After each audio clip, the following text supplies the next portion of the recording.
Sir, मुख्यमंत्री योगी आदित्यनाथ का भी एक बयान आया, उन्होंने वक्फ बोर्ड को भूमाफिया बोर्ड कह दिया। क्या कहेंगे? एक पार्लियामेंट के कानून के तहत वक्फ बोर्ड बनता है, स्टैट्यूटरी बॉडी है।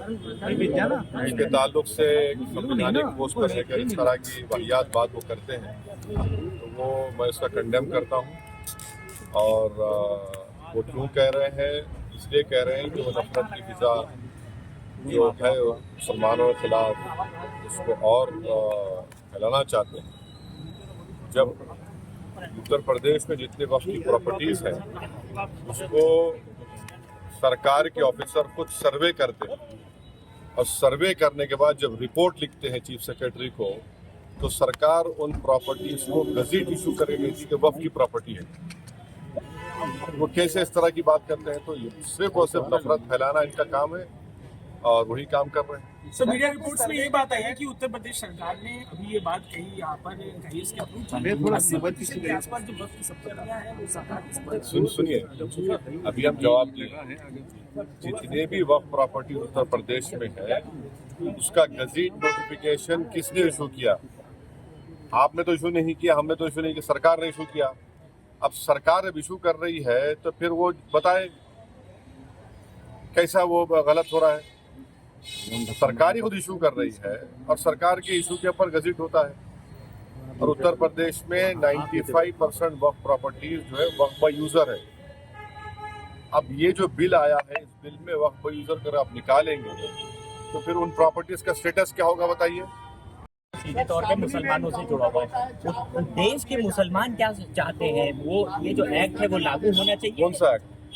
वक्फ अमेंडमेंट एक्ट। देखिए, जहाँ तक हम जानते हैं मुसलमानों का एक बहुत बड़ा ऑर्गेनाइजेशन है all India Muslim personal law board, जिसमें मुसलमानों के मुख्तलिफ मसलक और मुख्तलिफ ऑर्गेनाइजेशन, सोशल, रिलीजियस सब है। सब ने उसमें पर्सनल लॉ बोर्ड ने इसको रिजेक्ट किया है।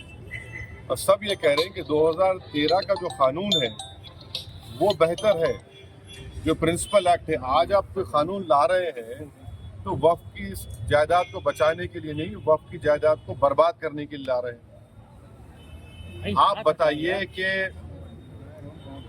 वक्फ बोर्ड में नॉन मुस्लिम मेंबर कैसे होगा? उत्तर प्रदेश में काशी विश्वनाथ बोर्ड है, क्या कोई नॉन हिंदू मेंबर बन सकता है? नहीं बन सकता है। आप कह रहे हैं कि अगर कोई मुसलमान जो 5 साल तक इस्लाम फॉलो करेगा वही प्रॉपर्टी वक्फ को दे सकता है, माने फिर वो 5 साल तक किसी और धर्म के स्थान को दे सकता है प्रॉपर्टी, और मुसलमान को, मस्जिद को या दरगाह को नहीं दे सकता। तीसरा, आप कह रहे हैं कि कलेक्टर को हम पावर देंगे। कलेक्टर कैसे पावर देगा? वो तो प्रिंसिपल्स ऑफ नेचुरल जस्टिस के खिलाफ है। कलेक्टर को गवर्नमेंट का अपॉइंटी होता है। हाँ। चौथा, आप कह रहे हैं कि वक्फ बाय यूजर खत्म कर देंगे। वक्फ बाय यूजर तो अगर खत्म होगा तो फिर उत्तर प्रदेश में 95% वक्फ प्रॉपर्टीज वक्फ बाय यूजर, उसका क्या होगा? ये सुन तो लीजिए। फिर आप कह रहे हैं कि कोई भी जाकर कलेक्टर को कंप्लेन कर दिए कि भाई ये फुला मस्जिद नहीं है, तो कलेक्टर जैसा उसमें इंक्वायरी ऑर्डर करेंगे, जब तक इंक्वायरी कंप्लीट नहीं होती वो मस्जिद नहीं रहेगी। इस बिल में प्रोविजन है। लिमिटेशन एक्ट हिंदू धर्म के ऊपर अप्लाई नहीं होता, ना सिख के धर्म, ना ईसाइयों पर होता है। आप सिर्फ मुस्लिम जायदादों पर लिमिटेशन एक्ट को अप्लाई कर रहे हैं। तो ये वक्फ प्रॉपर्टीज को बचाने के लिए कहाँ लाया जा रहा है बताइए हमको? ये तो अच्छा 7% वक्फ फंड देना पड़ता है, उसको 5% कर दिया आप। तो ऑल इन ऑल ये वक्फ को बर्बाद करने के लिए, वक्फ की जायदादों को लूटने के लिए इस तरह का मोदी सरकार कानून लाने की कोशिश कर रही है। सर, इतनी सब बातों के बाद भी अगर ये एक्ट आ जाता है तो उसके बाद आप लोग क्या करने वाले हैं? देखिए आगे क्या होता है। CAA का प्रोटेस्ट हुआ था। हाँ, प्रोटेस्ट होगा, बराबर होगा, एहतजाज होगा, क्यों नहीं होगा? सड़कों पर होगा। देखिए, काउंटर होता है और कानून व्यवस्था की बात करने वाली सरकार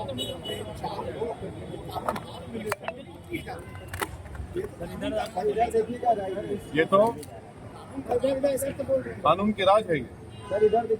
देखिए जो रूल ऑफ लॉ की बात संविधान करता है, रूल बाय गन का मामला है। कोर्ट किस लिए है, पब्लिक प्रोसिक्यूटर किस लिए है, BNS किस लिए है, अगर ये सब अगर आप सिर्फ गन से इंसाफ को समझते हैं तो फिर इसकी जरूरत ही नहीं है। सर, संभल मामले में आप न्यायिक आयोग तो वो इंच की जमीन कहाँ है वो तो गेजेट नोटिफिकेशन सरकार का इशू है। उस गेजेट नोटिफिकेशन कैंसिल करेंगे क्या? वो कौन सा कहाँ पर है?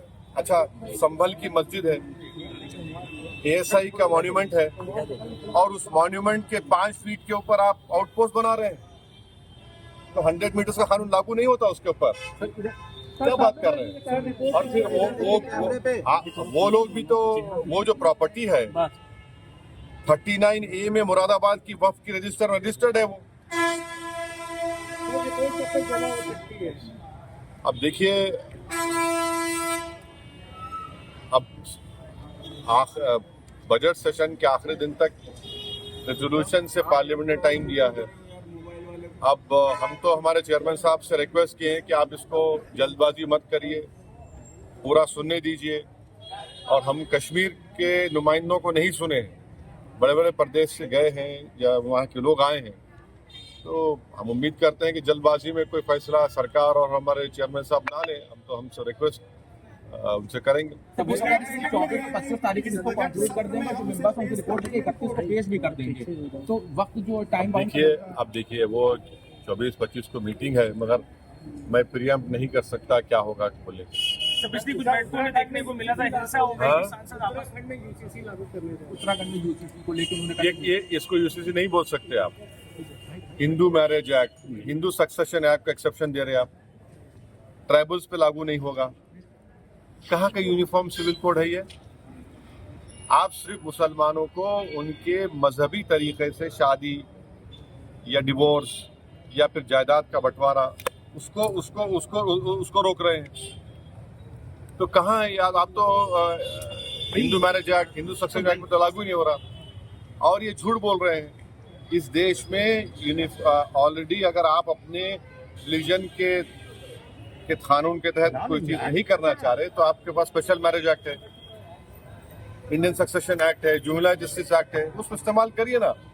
और ये बात हमको समझ में नहीं आ रही कि हिंदू अनडिवाइडेड टैक्स रिबेट जो मिलता है, 2 साल पहले 1700 करोड़ का टैक्स रिबेट मिला, वो क्यों नहीं मिलता मुसलमानों को, ईसाइयों को?